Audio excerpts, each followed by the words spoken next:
Bismillahirrahmanirrahim. Assalamualaikum warahmatullahi wabarakatuh. Perkenalkan, nama saya Fatahul Yasir. Saya dari jurusan Ilmu Politik. Saya kuliah di Universitas Syekh Kuala Banda Aceh. Saya di sini sedikit menjelaskan tentang mengenal sistem politik yang pernah dianut atau yang pernah diterapkan di Indonesia. Sebelum penjelasan kita yang jauh, kita jelaskan tentang politik sedikit ya. Baik kawan-kawan, politik ini merupakan bagian yang sangat penting dalam terselenggaranya negara yang baik. Istilahnya, semua sistem kenegaraan tak akan pernah bisa berjalan jika seandainya tak ada tujuan dan cara mendapatkan tujuan tersebut. Indonesia sendiri sebenarnya termasuk negara yang banyak mengalami perubahan dalam sistem politiknya. Selain menyesuaikan dengan perubahan zaman, juga melihat dari gaya kepemimpinan masing-masing kepala negara. Berikut ini ada kilas balik mengenai beberapa sistem politik yang dijalankan negara Indonesia. Sekarang kita bahas satu-satu. Yang pertama yaitu sistem kerajaan. Di sistem kerajaan ini di zaman dahulu sistem pemerintah masih dalam batas ruang lingkup kerajaan. Masa itu juga dikenal sebagai pro-kolonial, yaitu dijalankan sebelum adanya bangsa-bangsa asing yang menjajah Indonesia. Mayoritas kerajaan juga beragam mulai dari Hindu-Buddha hingga Islam. Mereka menggunakan strategi kepemimpinan vertikal, langsung dari atasan ke bawahan. Dan sekarang kita masuki yang kedua. Yang kedua ini adalah masa kolonial.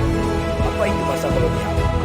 Masa kolonial ini datangnya bangsa asing ke Indonesia memberikan banyak sekali perubahan dalam aspek politik. Apalagi sejak tujuan awal mereka bukan hanya untuk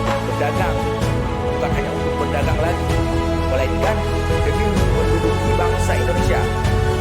Kapabilitas kepemimpinan mulai diganti oleh bangsa asing. Sistem vertikal juga tak lagi dijalankan.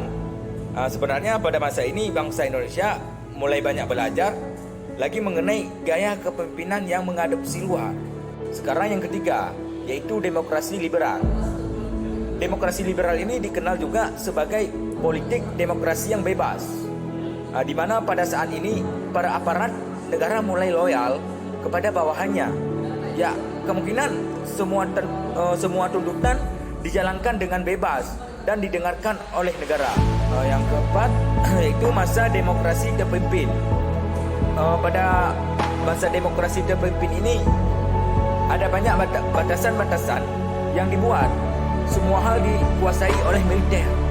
Keterlibatannya sangat kuat, bahkan sulit untuk ditembus. Yang kelima yaitu masa demokrasi Pancasila. Pada masa ini sudah mulai banyak perubahan dari yang dulunya terpimpin dan dibatasi menjadi longgar. Pembatasannya hanya saja di sini fungsi yang kurang jelas, meskipun dari berbagai aspek yang lebih baik dari terpimpin. Dan yang terakhir yaitu masa reformasi. Pada saat reformasi, berbagai aspek mulai diperhatikan oleh negara. Paling jelas terlihat adalah HAM. Selanjutnya yaitu prinsip demokrasi Pancasila. Hak asasi manusia setiap warga negara dilindungi. Semua pengambilan keputusan harus didasarkan pada musyawarah pemilihan umum yang kompetitif dan adil. Apa yang menjadi cita-cita nasional dan tujuan negara Indonesia harus didukung dan dilaksanakan. Kawan-kawan pasti bertanya, kenapa Indonesia menganut sistem demokrasi Pancasila? Ya, karena asas-asas Pancasila sangat berperan penting dalam aspek kehidupan masyarakat dalam bernegara, khususnya dalam masyarakat Indonesia, yang mana menjunjung tinggi nilai-nilai agama, rasa kemanusiaan, persatuan, musyawarah, dan keadilan. Selanjutnya kita bahas tentang hak-hak warga negara bidang politik. Yang pertama, hak untuk dipilih menjadi anggota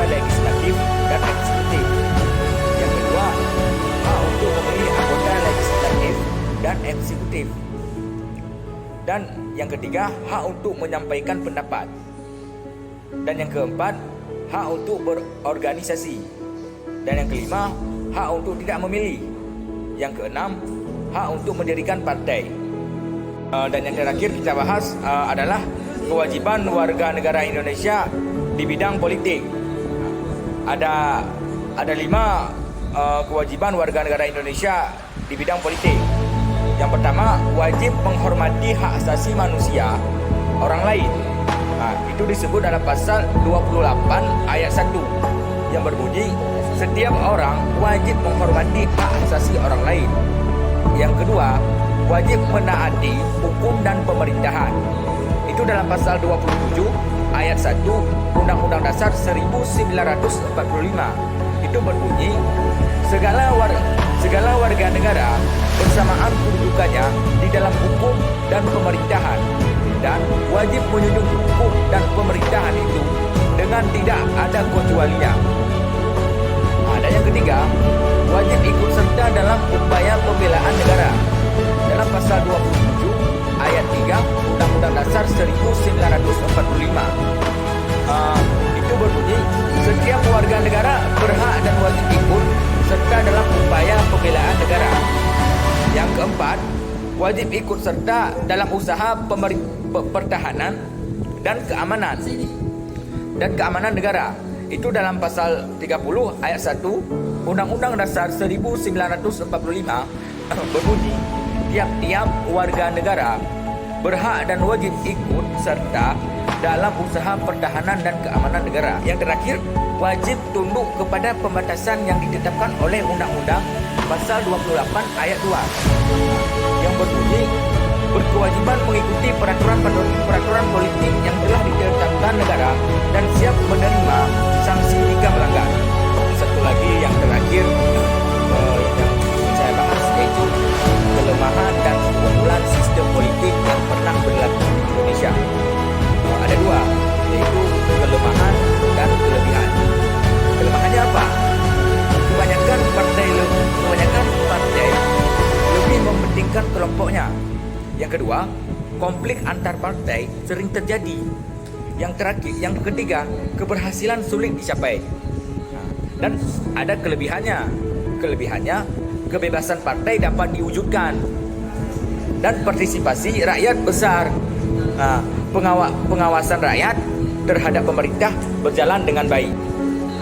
Mungkin hanya inilah yang dapat saya jelaskan. Mungkin kalau ada kekurangan atau salah pengucapan, silakan komen di kolom komentar ya kawan-kawan. Mungkin saya juga masih perlu untuk banyak belajar supaya bisa kita sharing-sharingkan ilmu pengetahuan. Oke, baiklah, saya akhiri. Assalamualaikum warahmatullahi wabarakatuh.